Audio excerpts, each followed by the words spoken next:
galera! Tudo bem? Você sabe o que é um direito civil, político e social? Você sabe como esses direitos foram sendo conquistados ao longo do tempo para a formação daquilo que nós temos como conceito de cidadania? Você sabe um pouco da história disso? Não? Então vem comigo que a gente vai descobrir exatamente um pouquinho dessa história. Antes disso, curta o vídeo, segue o canal e vem comigo que a gente vai discutir um pouco hoje sobre o conceito de cidadania.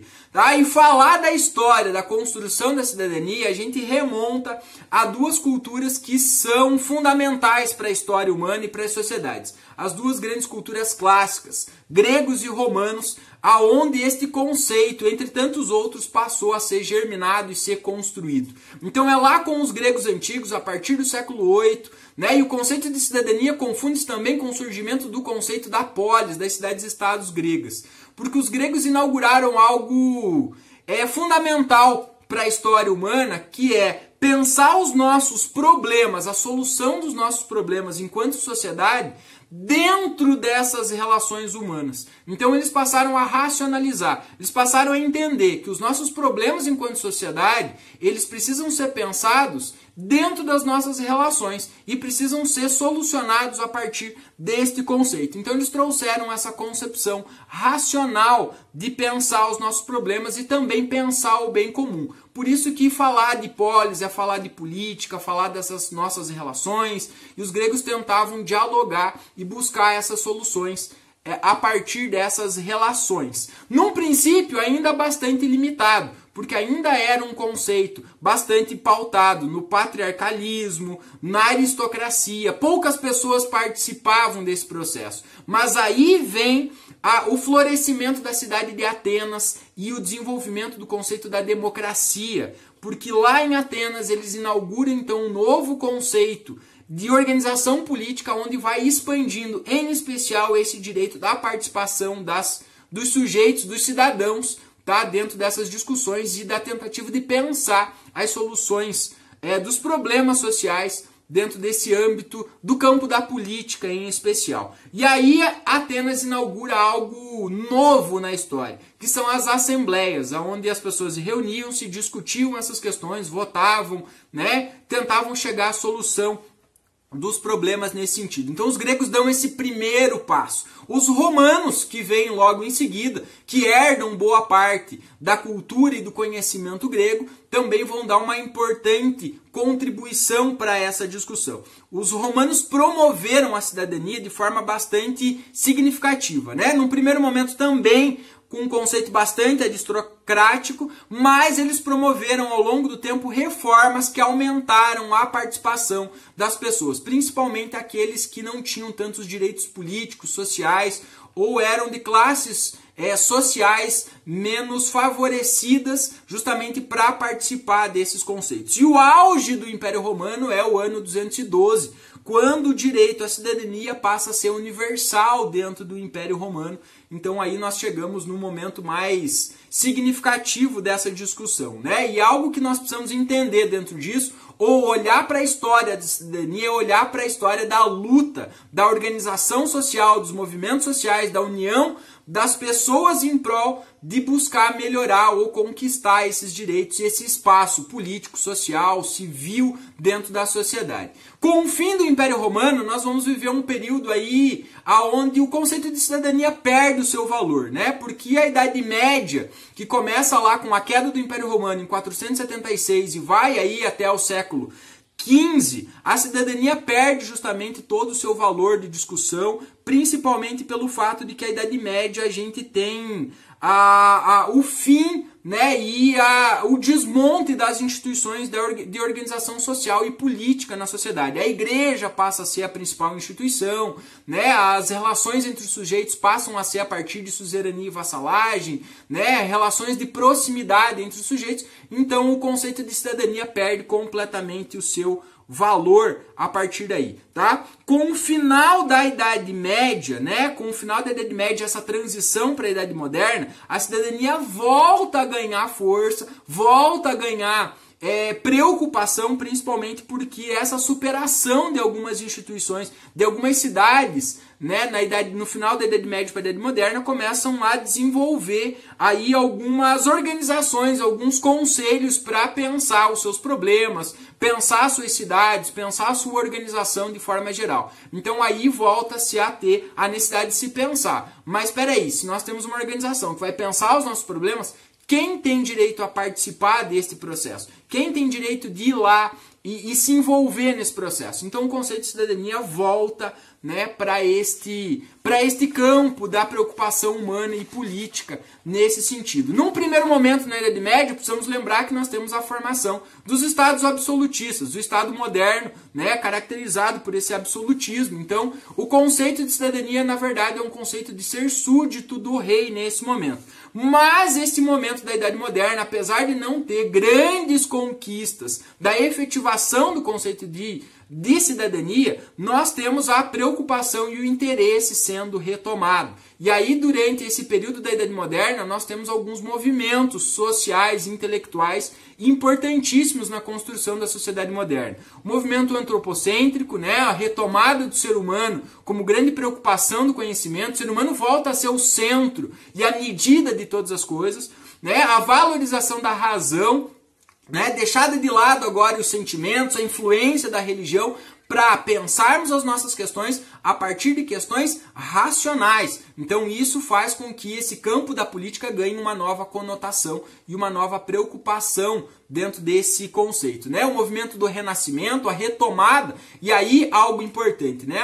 O movimento do Renascimento traz de volta conhecimentos que tinham sido esquecidos ao longo da Idade Média, que é justamente esse conhecimento da cultura clássica. Gregos e romanos voltam a ser lidos, e aí se percebe que lá atrás os gregos e os romanos já tinham uma preocupação sobre esse conceito de cidadão, né? Sobre esse conceito da cidadania, dos direitos, da tentativa de pensar uma sociedade mais igualitária, né? O conceito de isonomia, né, já era discutido dentro desse campo racional político pelos gregos. Então esse conhecimento retomado, né, vai fazer com que se reacenda esse valor da cidadania. E aí o final da Idade Moderna e início da Idade Contemporânea é marcado justamente por esta construção de uma base pautada no conceito de cidadania, né? O movimento iluminista vai apontar alguns caminhos para a igualdade, ou vai trazer justamente como reflexo do antropocentrismo, valorização da razão, justamente a discussão desse conceito de que o homem,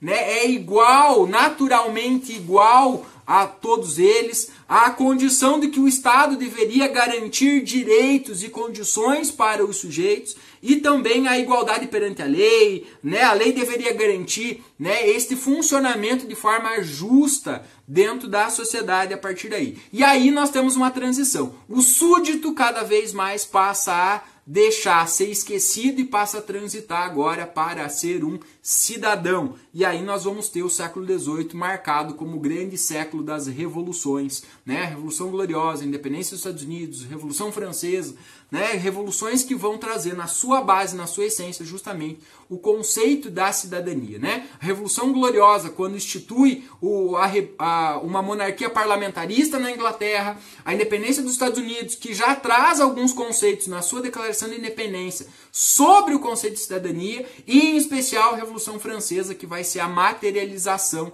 desta discussão sobre cidadania. Em especial, no dia 26 de agosto de 1789, nós temos a elaboração pela Assembleia Constituinte da Declaração dos Direitos do Homem e do Cidadão, e aí, de fato, o poder é transmitido para os cidadãos, né? E esse é um documento fundamental, porque vai ser a base daquilo que a ONU vai utilizar para a criação da Declaração dos Direitos Humanos de 1948, e é o documento hoje que organiza e baseia todas as constituições modernas, democráticas, os estados de direitos hoje a partir daí. Então é a partir da Idade Contemporânea que nós temos a construção dos direitos sociais, políticos, civis, a partir desse momento. Mas ainda temos um caminho pela frente, né? Então a Revolução Francesa põe fim ao Estado absolutista, aquela ideia das ordens, e garante aquilo que é os nossos direitos civis, tá? E a partir daí começamos a construir, junto com esses direitos civis,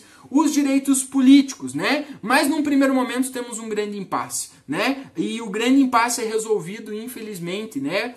Com o primeiro formato de pensar os direitos políticos através do voto censitário. A ideia de quem que teria direito de votar, como criaríamos um critério à participação política. Então, nesse momento, pelos valores liberais, pelos valores da burguesia, e lembrando que a burguesia é uma classe revolucionária em algumas conquistas nesse momento, mas os seus valores passam a permear a construção desses direitos. Então, esses valores da ideia da propriedade, da construção e da aquisição da propriedade, vão pautar a primeira grande discussão sobre os direitos políticos. E aí cria-se a ideia do voto censitário. Para que as pessoas tivessem direito de participação política, elas teriam que comprovar uma renda, porque isso mostrava que elas eram mais capazes, porque elas foram capazes de conquistar, de adquirir um bem, então isso significava que elas tinham mais capacidade do que as outras.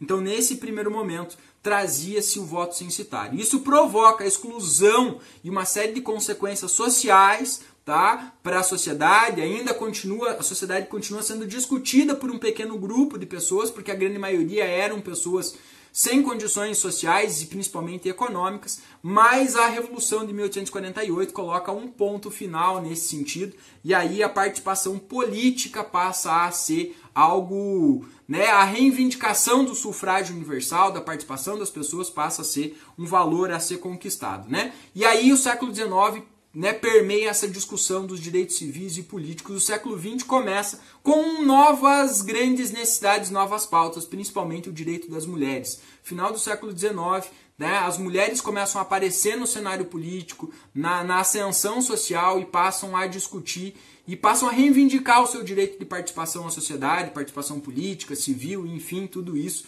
Tá? A Primeira Guerra Mundial é algo importante nesse momento, porque a participação do mundo na guerra abre um espaço social onde a mulher ocupa e não retrocede mais, e a partir daí muitos países passam a reconhecer a importância e o papel da mulher nesse processo, e aí a sua conquista e a efetivação do seu direito à cidadania. Tá? O último, e esta marca a primeira e a primeira geração dos direitos, né? O direito civil e político. E a última grande conquista que nós temos, né? Que é a segunda geração dos direitos à cidadania, é o direito social. E esse direito social, ele nasce dentro do contexto do pós-Segunda Guerra Mundial. Tá? Então, pós-Segunda Guerra Mundial, nós temos um mundo bastante diferente, né? Traumatizado por tudo aquilo que vimos na guerra, por todas as atrocidades cometidas durante este momento. Tá? Então, a miséria, a destruição, o avanço radical de ideias sociais e principalmente o avanço do comunismo, né? A ameaça do avanço do comunismo vai fazer nascer, né, uma nova discussão sobre os direitos, e em especial um novo modelo de Estado também dentro desse modelo, o welfare state, né, o estado de bem-estar social, aonde vai buscar se preservar e discutir e garantir para as pessoas um estado de bem-estar, né, um estado onde as pessoas pudessem se desenvolver socialmente. Né? E esta ideia dos direitos sociais vem com a ideia de um escrito de um sociólogo chamado Thomas Marshall, em 1950, onde ele levanta o direito da cidadania plena. E aí, pela primeira vez na história, nós temos esta discussão sobre os direitos sociais, né? Além do direito civil, do direito político, agora o direito social. Trabalho justo e digno, previdência social, direito à greve, direito à educação, à proteção à fome, a respeito à sua cultura, aquilo que o sujeito pudesse beneficiar-se da construção e do desenvolvimento social da sociedade. Então essa seria a segunda geração, né? A primeira geração marcada pela conquista dos direitos civis e políticos, direitos de ir e vir, direito de opinião, direito de propriedade, direito de associação a agremiações ou a partidos políticos, direito de votar e ser votado. Tá? E a segunda geração, os direitos sociais. O direito de participar e usufruir daquilo que a sociedade produz, né, da lucratividade da sociedade de forma social, né, educação, saúde, segurança, seguridade social, lazer, né, de ter uma vida plena e digna de forma humana, né? E hoje, em essencial, nós temos ainda algumas novas possibilidades de novas gerações do direito, né? Desses direitos, além do direito social, né, o direito a defesa dos direitos humanos, né, o direito das mulheres, dos idosos, da criança, o direito ambiental já são grandes, né, são conquistas já recentes nesse momento que também já começam a entrar numa nova pauta, né? E algo essencial, galera, né, que falar de direitos e falar, né, da cidadania tem um outro conceito fundamental que não tem como separar, que é o conceito de democracia. Tá? Apenas de uma sociedade democrática que respeita os sujeitos, que respeita os seus cidadãos, que garante esses direitos, consegue efetivar o direito à cidadania. Então, uma sociedade em que não existe democracia, também não existe cidadania. E uma sociedade em que não existe cidadania, também não existe democracia. Então, uma é sinônimo da outra, não tem como pensar uma sociedade separando esses dois conceitos, né? Então, é fundamental para que nós tenhamos uma sociedade que garanta e preserve a cidadania dos sujeitos, uma sociedade democrática, livre, né, que garanta aos seus cidadãos aqueles direitos mínimos e